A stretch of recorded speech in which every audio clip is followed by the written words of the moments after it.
Andrew Arruda, I say that right, hopefully, Yep. is a serial entrepreneur and very active angel investor. If you follow him on Twitter, you're going to feel bad about how many investments you're doing. And he's also the CEO, co-founder of Flexpa. He speaks internationally on the subjects of startups, innovation, and entrepreneurship, and has been featured in way more publications than I have ever been. Maybe Harry's up there, but definitely me. New York Times, BBC, Wired, CNBC, Bloomberg, pretty much you name it, he's done it. And he's also a former TED speaker and member of the highly coveted Forbes 30 under 30 in 2017. That was like, a few years ago though, right? So you're showing your age there. I don't feel so bad now. I mean, he's a young guy. Yes. He's got a lot more energy than us. We've got 2 kids, or how many kids are you up to now, Colin? Right. So we're like 3. dads, and you've got 3. Yeah. Okay. That's even worse. So, you've got 3, I've got 2. We're like old men now. But awesome, Andrew. I'm really excited to chat with you. Yeah, I think we sort of started following you on Twitter and loved all the info you were sharing and kind of just the excitement around your investments. And so that was really why I wanted to get you on. So just to sort of give the audience a sense of, your sort of angel investing history and what you're up to, I've got 3 quick fire questions for you if you're ready. Yeah, hit me. So how many angel investments have you made this year, or do you plan to make? Yeah, I made 5 this year so far, and I'm looking to make probably 15 this year. It might bleed into Total? closer to 20, but yeah, total. Okay, cool. And about how many in your lifetime as an angel, and when did you start? I started about a year and a half ago, 2 years ago, and I've made 29 investments so far. Yeah. Very cool. What's your average check size? Average is probably around 10K. I've written up to 50, but my usual, like my mean amount is usually 5K, smaller bets, and then I can double down as I go.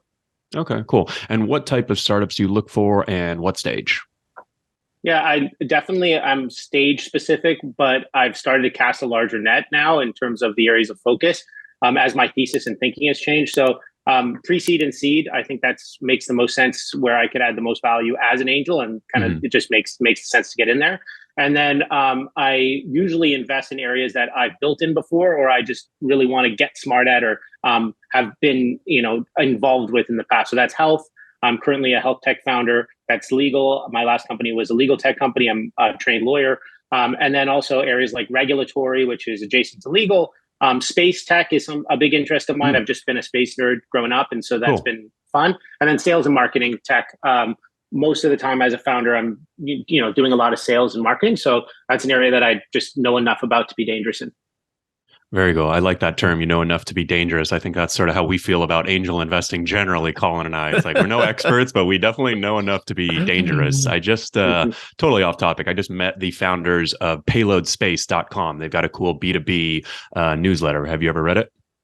I haven't checked that out. I'm going to have to check Ari, that out. Ari, I'll put a link in the show notes and send it to you. But I met them last night, and he's actually interviewed me on his podcast, an old podcast he had a long time ago. So it was cool to see what he's up to.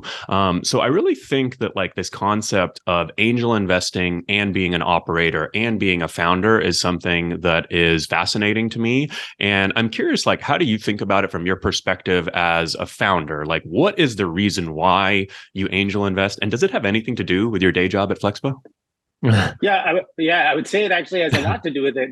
So here's the thinking on it. I have this concept in my mind where to really get into a subject, it's better to see it in 3 dimensions. And when I mean 3 dimensions, I mean looking at it from 3 different angles. So as a founder, as a builder, I'm building a startup, and that's a look at startups from the trenches. You're doing it yourselves. You're leading it. When I'm doing angel investing, that I put on my angel investing hat, and I'm looking at startup in a totally different lens. It takes me away from the thinking of being a founder. And then I also do I don't do it anymore. That's how I got into angel investing, and we can chat about that. But I used to do some advising and mentoring as well. And that's a different angle as well, where you didn't necessarily put up the capital, but you put up your time. And that's another lens. So the thinking behind and how I got involved here was really me thinking about, how can I learn more and speed up my learning, particularly in health. I was a trained lawyer, and my first company was a legal company. And then I started a health tech company. My wife's a doctor, and I got into the space. But I started making some angel investments in companies building in areas that I wanted to learn more about. and then got kind of the handle on that and just kept going. And quickly, what's the TLDR on FlexPa? Yeah, so FlexPa, the TLDR of TLDRs is kind of, we're building Plaid, but for claims data, meaning now you can actually ping your health insurance company and sync the data that they have on you into any application you want. So think about in the future, going to see a doctor and never filling out a form again. Think about showing up and going for a telehealth visit with a doctor you've never met, and they know what medications you're on, know what insurance you have. So we're making that process super easy. Very cool. Very cool. No forms ever again at the doctor. That sounds like too good to be true. So I'd love to see it though. Following up on what you were saying there, how do you balance your time, with running a company and spending time on angel investing? Because I know that as I've gone down the rabbit hole, it's like a rabbit hole and you just keep going and there's always another deal and always something cool to look at. So how do you balance that? Tell us a little bit about that.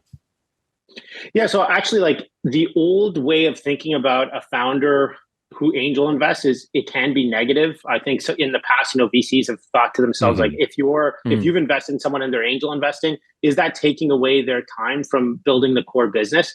I think that's evolved, especially as angel investing itself has become something that there's systems around and people understand. I think for me as a founder, what I think and how I balance my time is I was already making myself available to other founders who would ping me with questions. So I've been at this for just about a decade in terms of being a builder. First company was founded in 2014. And so people would hit me up all the time and be like, hey, Andrew, what do you think? Is Carta worth it for, managing my cap table? Or, hey, Andrew, do you know a VC who invests in consumer for X, Y, or Z? And so I was already doing a lot of the questions and fielding those questions. So angel investing's actually helped me focus my time. And now I actually will say no to phone calls or hanging out with certain people unless I've actually invested in them. And it's actually been something that has helped me focus my time. And I would say angel investing is my hobby. I don't play like pickleball or anything like that. I know people love playing pickleball these days. I'm not a rock climbing founder. There's a lot of tech founders who love rock climbing. I guess, my hobby is angel investing. And I think I am obsessed with startups. I think I'm obsessed with it both in an academic way and lens. I went through YC in 2015, and I think, got the PG bug just thinking through startups in a very academic, repeatable, what are the signals that you can start to see with success? But I also am entrepreneurial and have wanted to build startups since I was a kid. So it gets to marry kind of both sides of my brain. Yeah. About if you had to put a number time-wise, like how much time are you spending on Flexa per week and how much time are you spending on angel investing? And maybe there's some, kind of synergies where some of these companies you're meeting with, you can kind of justify, I don't know, half, I don't know, however you think about it on a time basis, just to give people a sense of things. Yeah. So I work probably 12 or 14 hours a day, which, we could talk about work-life balance some other time. And I would say I probably spend of that, maybe an hour and a half every other day. So maybe 30 minutes a day weekly would be angel investing related things. So that most of the time it's just a text hey, I don't source. I only deal inbound. So that's another unique thing by being a founder. It allows you to have really great deal flow from other founders, which does take out a lot of some of that time. So most of my investments, I've never outbounded invested in a company as of yet. I've certainly made and myself by more available. Outbound, you mean you've reached out to someone and asked them to invest, or cold outbound? I haven't. Yeah, that's what I mean. I have outbounded in the sense of hey, Samantha, I think you're really cool. I love your company. I heard from so and so that you might be raising. I've done that. But I haven't had to do much of the cold start problem. And in some ways, it's made my life easier and it's driven a lot of efficiency. Yeah. And I've talked to a lot of other investors about this. And some of the investors were like, man, I wish I did more investing when I was a founder because my deal flow was much better. Because once you officially go full into either VC or angel full time, sometimes the deal flow can look different because the lens from the fellow founders is different. Whereas they see me as hey, it's great to have a fellow founder. I'm going to ask Andrew a question. They don't always see me as, hey, here's another investor. And usually they'll make space for another founder too, which has been really cool. Yeah, Yeah, no. I've experienced that a lot as well. Mostly because I do like advising consulting of startups all day, every day. And so they see you as a friendly face, and then they want your feedback and want you to be there to be helpful, and then want you to talk to their other friend who's doing this. And I also find it just helps to get earlier, right? Like that's, I was like, I was asked 2 days ago, like, where are you getting your deal flow? And I was like, well, it's other founders recommending me to new founders that have just started. And it's a bit of a long game, right? It's not just like, day one, you're investing in someone that's ready at pre-seed and seed. It's like some people are just at the idea phase. And so I resonate 100% with what you're saying on being helpful and being out there and doing all the time is really like how you get that really nice, just organic deal flow. Yeah, I'll build on that. And like for listeners, because sometimes it's like, okay, well, if you're listening to this and you're not a founder, it's like, well, okay, well, I'm not going to become a founder so I can improve my deal flow. You don't recommend that? I don't think so. Terrible economics there, so. But yeah, I don't think you should do that.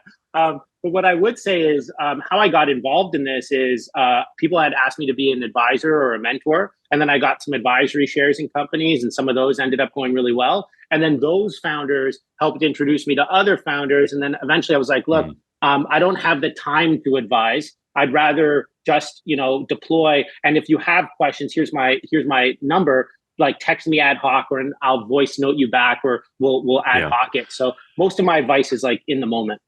What do you think about the differences between advising and investing? This is something that I know I've sort of struggled with personally. I've been, come on as an advisor for probably over, a bunch of companies over the past 9-10 years. And it's like, oh, sweet, I'm getting options, or I'm getting stock in this company. They're paying me, in a way to help. And when you start investing, it's like sort of weird. You're like doing the same amount of work, sometimes more, sometimes less, but now you're paying them. So like, how do you think about the two and balancing those, advising versus investing really? Yeah, so this could be a spicy take that I throw out there. I think like as soon as I had enough financial independence to invest rather than advise and mentor, I switched to just investing. So that was pretty recent too, because I've only been at this for a short amount of time. But I've been mentoring or advising probably for 9 years since I started as a founder. I was helping out other founders, and so. Why I bring that up is to directly answer your question. I thought to myself, yes, I'm advising, but some of the things that happen is sometimes you'll take advisory roles in companies that you might not have as much conviction in, or at least I did, because in my mind, I was like, well, they're going to give me these shares, and sure, I'll have to take a call once in a while. But like I kind of viewed it as a lottery ticket in my head, where I was like, if it turns out, it turns out, and I'm going to be helpful and I'll learn. But I believe that was the right path early innings for me, and I learned a lot that way. But then once I had the financial ability to invest and the knowledge from some of those free reps I got in some ways as an advisor or mentor, I then switched gears on it. I still right now mentor and advise like maybe 2 or 3 startups. And those were a bit more legacy, or those ones were like there was maybe it wasn't in my thesis. And I really love the founders, and I may angel invest in those too. And that's kind of the goal. But yeah, I think you can get into a trap on the advisory and mentoring, where if you keep saying yes to that, you get bogged down, and it's a huge time waster. Even though you think I'm just getting these free shares and I just have to help out a bit. You're right. You end up doing the same amount of work. Yeah. And I guess just to be clear, when you say advising, do you mean sort of coming on as an official advisor for equity, getting options and or shares? And what about mentoring? What do you specifically mean there? Is that just like you're a friend? Yeah, or both are for equity. Yeah, no, mentoring generally will be like either it started no equity. A lot of that's no equity. It's like a young founder. Maybe they haven't started their startup yet. Got it. Maybe they're from a group where they're at a disadvantage, or they're underrepresented. I'll take more of my time in that. I will still go out of my way and get reps in there. But now what I'm doing, because the quality of my deal flow and the amount has gone up, I can mentor really great quality folks who I also want to angel invest in. Whereas it wasn't that way early on, where I was just like trying to get my reps in and learn as I go. Yeah. Do you think there's less accountability as an investor? I remember one time this angel I was talking to, he said, I kind of like investing because I can just like give them money and, then leave them to do their thing. If I want to pop back in, I can. And there's less pressure to like always help and always be there and, work hard for them. And it was kind of, I don't know, maybe a different than the traditional, investor. Like I want to be super helpful and value add. But how do you think about that in the context of investing versus advising? Yeah, I would agree with that. Like as a founder myself, Well, I guess, would you agree? And is that a good thing or bad thing? Yeah. Yeah, I would agree. And as a founder myself, I think I do expect more if I give someone advisory shares rather than a pure investor. Is that a good thing? Probably not, but I think it's all about incentive. There is a world where I do think, actually, I think the founders sometimes overemphasize the need for investors to do a bunch and be as helpful on certain things. Like being a founder and an investor, I now am the founder at tables with other founders and hearing gripes. Oh, this investor didn't help me with this, or this investor didn't help me with that. And oftentimes I'll tell them it's not their job to figure that stuff out. Like if you really like, I think an angel has more responsibility than a VC in terms of helping out on more of a day-to-day. And that's just the way I think about it. You're cutting off some of the pie, you're getting someone in early, they're getting better terms. The expectation is that you're going to help out. And most of the time getting in on the deal, there should be a reason why outside of just capital on that. But a lot of the time, I think like as an advisor, you're being brought in because that founder is saying, I want your advice. And I'm going to be giving you part of my company, but that comes with more work in my mind. And I think that's fine. But yeah, I just think the way even sometimes founders, the expectations of angels and VCs, I think is interesting because they just haven't done it themselves. So they just think, hey, like if you invested, you should be giving me all this time. And so I'm pretty upfront about expectations. Like, hey, I'm going to be helpful with this, and that. So what I say is, with sales and marketing, I'm particularly helpful. Introductions to venture capitalists. I've raised multiple rounds. I've connected a lot of founders to folks who then led their rounds, like great funds. And I'm also available day to day for quick hit me up on a text. Standing meetings, multiple meetings a month, etc. I don't do because a lot of that can just lead to time waste for me, but also time waste for them. I think text message is like the new way to go. I'm calling it 2023 and on is just back to text message because that's where it needs to be. My email is like terrible. So, I love to ask people about kind of like going back to their roots, like the first investment. Like, tell us about your first investment. Like you probably got some deal and then you were like, I'm going to invest. Just walk us through what happened there. Yeah. So what happened there was, I'm Canadian and I live in San Francisco. So one of the bits of my deal flow and just like I meet a lot of founders who are Canadian looking to come and meet folks in the US investment ecosystem, whether they're New York, Boston, Miami, Austin, Midwest, anywhere. They're like, hey, you're in the country. You've been there for 10 years. Can you help make some introductions? So there was a founder who was great. And she was in Canada. Raising early stage money is really tough. They still are pretty old school. They, sometimes they're asking for like 40-page prospectuses on your business at like the pre-seed stage. So it's nuts. Wow. And so she hit me up and I said, yeah, it was a great company. It was doing great. And I introduced her to one of my favorite investors who led our pre-seed at Flexpa. It's the Altman brothers. So Sam, Jack, and Max, they had a fund called Apollo. And they ended up leading that seed round. And so she said to me, hey, thanks for making that introduction. Would you want to jump in too? And I had never done that yet. But in my mind, I was like, wait a minute, like if these investors who I respect so much have saw it and they're jumping in, then I said to myself, like people would probably die for this deal flow. I should probably jump in. And that's when I realized you're kind of like, oh shit, this might be a good deal that I just set up for her, huh? Yeah. I just made the deal. Yeah. So then I was like, oh, like, it also gave me confidence that I knew what to look for because when she asked me, a lot of people ask me to make introductions. And I do think to myself, like, I don't want to burn a bunch of people and their network by just pouring on a bunch of introductions when the quality of that startup or that founder is something that I wouldn't invest in. And so now in that moment, I said, I would invest in this. So I'm going to introduce it to someone. And then I was like, well, why don't I invest? And I, had the financial capability to do it. And so I was like, yeah, I should do this. And so I actually went on a pretty solid streak of intro. And my first kind of thesis or style, which is not much of a thesis, was I would intro early stage companies to great VC funds. And if someone I introduced them to led, I would jump in with a check. But then eventually I had so much conviction that I started investing before the introductions or earlier than when they would head out and meet people. And so I went earlier on, and I guess I just developed more belief in myself rather than seeking the external validation, which was important. But that external validation did certainly jumpstart me and get me in. Yeah. What do you recommend for new angel investors if they're considering their first investment? Do you like this approach? Would you sort of do it again, kind of do it differently? It sort of sounds like kind of piggybacking into a big, VC fund or, somewhere there was some sort of outside validation, since maybe, like you said, you weren't an expert yet. You didn't have a ton of conviction yet. Yeah, I love this. I think I would recommend wherever you're investing out of, go and find and talk to the VCs and say, hey, I'm an angel. I'm looking to get involved in angel investing. I would love to send you deals that I see. Would you be open to me sending you that? And then we can swap notes and have a conversation as to what you're seeing. Now, that is with a caveat that you shouldn't then just develop and take that VC or those folks, those other investors' thinking as your own. But it certainly will help you get an idea for what they're thinking. And it's low risk in the sense that you can learn and you're feeding deals around.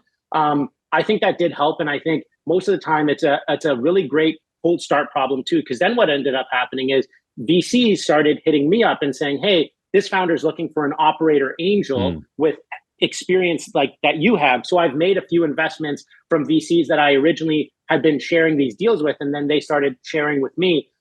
So yeah, I think it's a great, and it doesn't matter where you are. I mean, I think there's always a few investors who are active in where you're operating out of, and it's a great way. And for the most part, they're happy because they're like, great. In essence, they're getting kind of a scout or another analyst that's out there looking at deals. And the only caveat, like I said, is don't become a photocopy of that investor, because no investor has it all figured out, or else this would look entirely different. And so I would say I had an N of maybe 20 or 25 investors because I was a founder that I had already been hitting up to raise for myself. And then I used those leads as people to bounce ideas off of.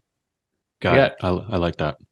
I got two questions for you. One, I like this whole line of thinking around don't just inherit whatever the last thinking on a deal was, because that, it's just inherently dangerous, right? And we all know that contrarian opinions can lead to outsized returns. And so I have a friend that I ran into at the coffee shop yesterday, and we walked home together.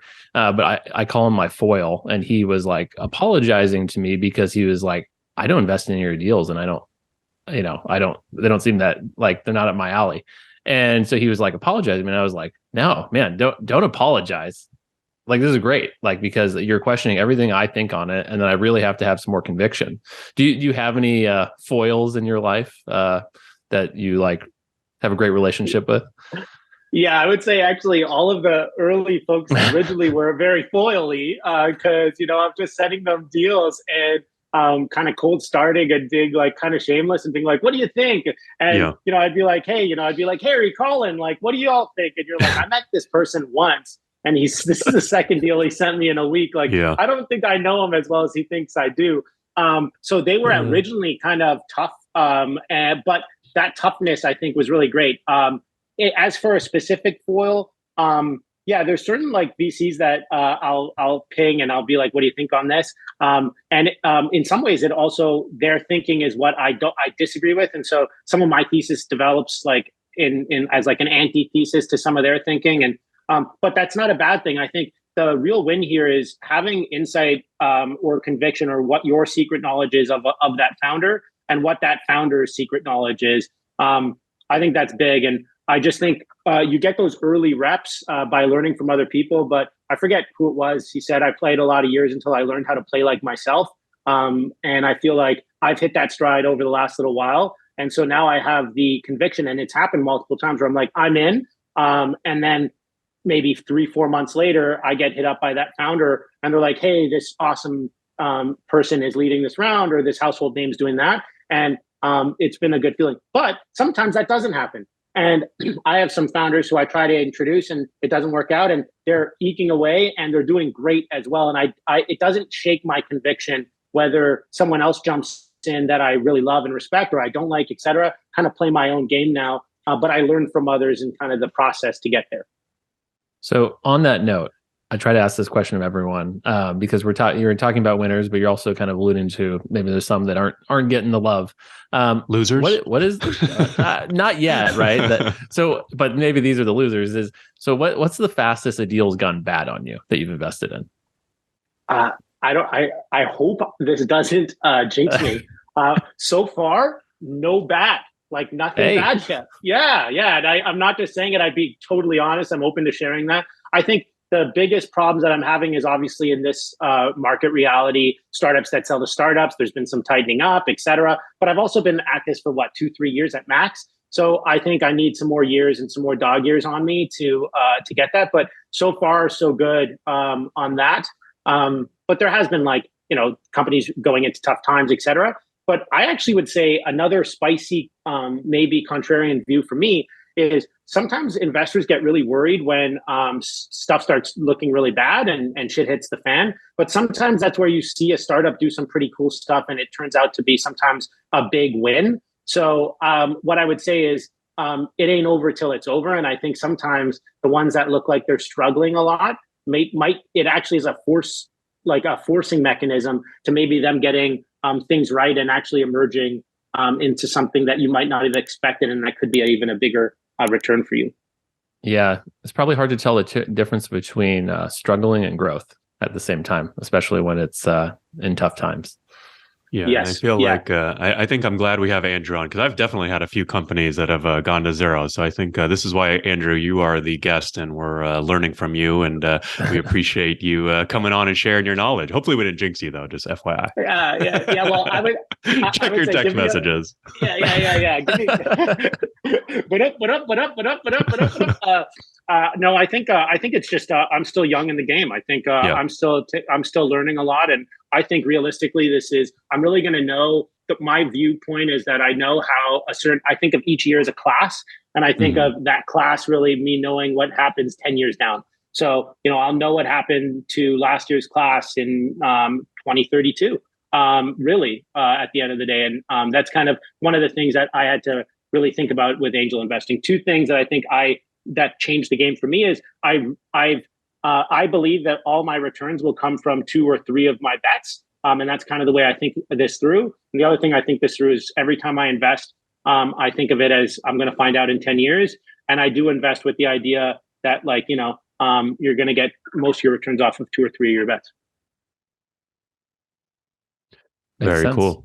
Well, I think I've got quite a few more questions I could ask you, Andrew, but we don't want to keep you for too long. So, Colin, if you're okay with it, I think we're going to move on to our final segment, trending Twitter threads, which most of our guests seem to like. How does that sound? Unless you have a burning question for Andrew that we didn't get to, Colin. I think we can move to the hot takes. All right, hot takes. You found this week's hot takes on Twitter, and so I'm going to let you run with it and read the first one off to Andrew, and let's get his opinion. Yeah, so this tweet is from Alida Taub from Ganas Ventures. She always does a great job putting up founder questions. So this is the pensive emoji face asking for a founder. How can a startup persuade tier 1 VC to invest in them at pre-seed so that the angel investors can then invest once tier 1 are on the cap table? This is just perfect tee up from what you were talking about with some of your deals. But, what's your take here? I mean, this is like a classic conviction or follow-on problem. Yeah. I think that when an investor, I tell founders off the hop whether you should be able as an angel investor to decide whether a tier 1 or tier 2, and what even means tier 1 and tier 2. I was literally just thinking, I'm like, what's a tier 1 VC at pre-seed? This is what even is that? Do they even invest at pre-seed really for the most part? Yeah. So I would say this is the problem too that I think most founders get into, where they believe the rejection or the no in a different way. So most investors, and this is something I try to not do. I try to provide actual honest feedback as to why I'm saying no to people, which sounds like that's the way it should be, but most don't. So they probably hear, hey, it's a bit too early for us. Let us know when, if you get a lead in the round and I'll jump in. But that's basically a dressed up no. And I would encourage that founder to not take the money of an investor I mean, if you have to take the money and capital is capital, I've been there as a founder too. But if you are choosing and being selective, I wouldn't want that investor in, because they don't really, they don't have conviction in your company. That angel is not investing in your company. That angel is investing in the brand of the VC fund that just invested in you. So I would rethink that. And actually, as a founder, what I like to say is I say, hey, I'm raising X amount from angels or operators right now, and I need to hear by X date, and then I'm going to talk to the VCs. And after the VCs fill it up, I'm not going back. And I mean, I might go back a little bit to shore things up, but I like to actually tell people and get conviction. And with Flexpa, we've had great funds jump in and be involved in our funding, like General Catalyst led our seed round, and Greycroft was in there, A16Z was in there, and some great people. But I actually, when I talk to investors, I didn't even tell them sometimes. I would say, like, they're like, oh, do you have any term sheets? I'd be like, yeah. Or did you already get investors? I'd say, yeah. So yeah, that's my hot take there, is I wouldn't take that money. And I think that's a dangerous way to live. And I would ask, like, what, without that person investing, why aren't you investing? And trying to get to that reason would probably be a better use of time. Yeah. And I mean, I think mechanically too, right? Like at the pre-seed stage, obviously the checks are physically smaller, dollar amounts. So that's sort of where those angels can actually have a big impact, a 5K, a 10K, or even, 25 or more, right? Like if you're only raising $800,000 or only, I mean, it's still a lot, but if you're raising sort of a smaller pre-seed, then, you may not even need a big check or, something like that. And yeah, I like this comment from Leslie Feinzeig here. She says, find new angel investors who understand angel investing a little bit better. Yes. Boom, mic drop. Yeah, that's it. Yeah, she said it much better than I did. Yeah, because I mean, if you're following the logos, which I get from like an outcome perspective, like if you think there's a propensity to be more likely to be successful if you get name investors, like that's an thesis, and sure, it's a bit agnostic to the company, right? But I also kind of view it as just being an LP in that fund, right? Like if that's what you care about, then why do you just be an LP in that fund? Or maybe it's just like minimums are too much. But I don't view it as like independent thinking, right? And I think for me, like the pre-seed stage, that's what angel investing is about. You're just like, you come down, you ascend from the sky, and you drop some cash into the company at a point when they're relatively zero evidence that they will be successful, right? I kind of view it as like the water in the oasis kind of thing, right? And so, no surprises that you don't get, people coming in like, tier one or what, I don't even know. Yeah. Like you guys said, tier one. Well, whatever, I mean, especially too, like at a seed or, later round, like obviously if people are like, oh, if A16Z is in and leading, then yeah, I'll join in. Like at that point, you know what I mean? I think the conviction, I think the word that keeps coming up in our interview with you, Andrew, that I really like is conviction. And I think that's a key kind of adjective here in a lot of the way that you're thinking about it. And I think would be pretty helpful. So I see one more spicy tweet here that I think we have time to share, and then we'll let you go if that sounds good. Yeah, it could be. All right. So this is from Bruno. I know this guy. I had dinner with him before. Bruno Brazil Faviero. He's Brazilian, and I take it. No way. I think he definitely is. Founders, if your calendar doesn't look like this while fundraising Seed Plus, you're not getting the most out of it. At peak fundraise, I had 50 plus meetings in a week. Most in one day was 18. I recommend most founders to be full-time fundraising when doing it, all out or not at all. And he shared a screenshot, which we'll throw on the YouTube video, from April 2022. And his calendar is basically just like all 30-minute meetings, flights to Chicago, flights to SF, and it's just like all fundraising all the time. He said he had 50 plus meetings in a week. The most he did in one day was 18. So you've raised quite a bit. And so I kind of like that you've been on both sides of the coin. Andrew, I'd love to get your take on this tweet from Bruno. I couldn't agree more. I think most of what I always say is fundraising as a founder is a full contact sport. It's something that you need to immerse yourself fully in. And I think it's just because you're a great fundraiser doesn't mean you're actually going to build a great product and a great company. So I think that there is a problem where these skill sets are a bit orthogonal. But I do think you need to be good at fundraising to have a good company, because that's part of it. If you're building a company that needs VC funding, and that's a topic for a whole other conversation, because you could also build great companies with just angels, friends, family money that's profitable, that grows, but you don't necessarily have to get VCs involved. But yeah, when I went out and I've raised for multiple companies now, I benefit a lot. So I did it the old school way, flying, meeting people, going and having 3 to 4 in-persons a day. But now with the transformation to first meetings, a lot of the time being available on Zoom, when I raised my pre-seed here at Flexpa, I multiple days had 12 to 15 VC meetings in the same day. It's exhausting. You sometimes forget that, if you said something already on a pitch or not, because you're looking at a screen again. But it's a numbers game. And, when people say no and you want to get that process over, else founders just get into forever fundraising mode. And that's no way to live as well, because then you just keep deluding yourself. Like, oh, I'll get the check. And it's better to know where you stand so you can even make decisions. Do I have to cut some personnel to extend runway? Do I have to do this? Do I have to do that? And I think if you don't crunch it all in and really give it your all, you're not doing it right. And those founders are usually founders who then can't do founder-led sales, which is a huge problem as well. So usually when you see it's hard to correlate, and I think you can make some bad investments in founders who are super great at fundraising, because sometimes those companies can explode in as a supernova. But if a founder isn't great at fundraising, or one of the co-founders isn't great at fundraising, I think that could also be a red flag. Yeah, I think some counter takes on this, like one thing I always think of is are you doing too big of a spray shot if you have this many calls? Are you really actually targeted? Because that's something my experience is that there is really only a small set of people, as you get into later stage rounds specifically, that are actually going to fund you, right, in a meaningful and be a lead, right? And then everyone else following on, there's a long tail there. But that was just kind of my, even Seed Plus, like there's a lot of, I think, a wide depth of people that can fund you there. But, if you're specific to fintech, insurtech, whatever it may be, like there's really not that many in some sense. It's pretty knowable. So that was just my take. I feel like in this funding environment too, where, market has sort of taken a dump the past year. I've also been telling a lot of the founders that we work with is basically like 10x your fundraising efforts, like literally try to take 10 times as many meetings as you would have a year ago. And I think like from the early results, with companies that I thought were looking really good and went out to raise a seed and couldn't, and, sort of like stories like that we're seeing, and, when struggling, I think that advice seems to, kind of ring true here. So I like the idea of doing a lot. To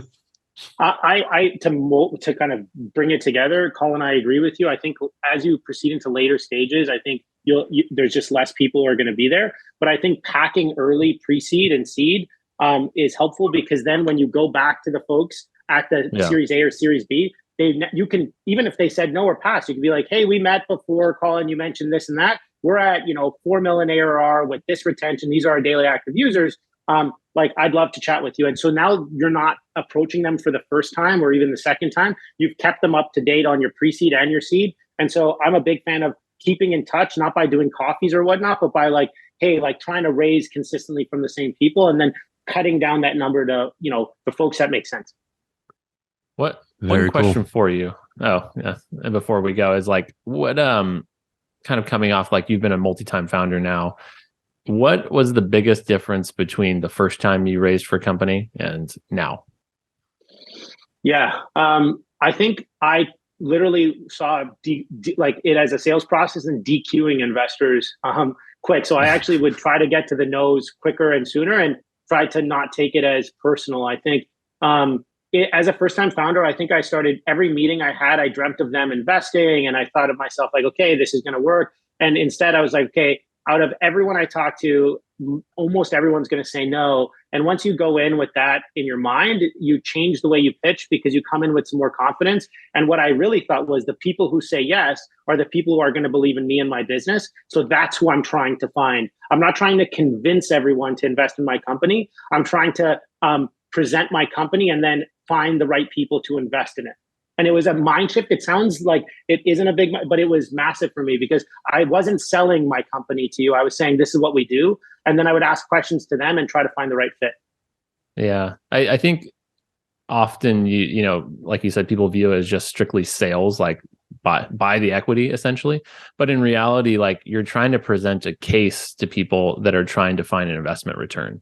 Right. Like give them the blueprint for the, however many X they need, right, to make this work. It's not about today. What is it? It's about what's the evidence that there's a blueprint for massive venture scale returns such that they can invest. And to marry it all, and maybe this is the final statement, like as a founder who also an angel invests, it makes your pitches as a founder much better. Because now I'm like, what would I need to hear? And then I back of the napkin kind of go back. Now you don't run your company for investment returns or for investors. I think that's important, but it does clarify on a pitch what I should talk about and how I do it and how crisp I am, because I've heard others do it. Yeah, I think it's a big advantage being able to see both sides of the coin there. So, Andrew, really appreciate all of the knowledge, experience you shared around your angel investing, being a founder, raising money. We even got quite a bit of good fundraising advice there at the end out of you. So, appreciate that. And we'll leave a link to Flexpa, your Twitter, LinkedIn, wherever people can follow you online in the show notes. And just want to say thanks again for coming on. Thank you both.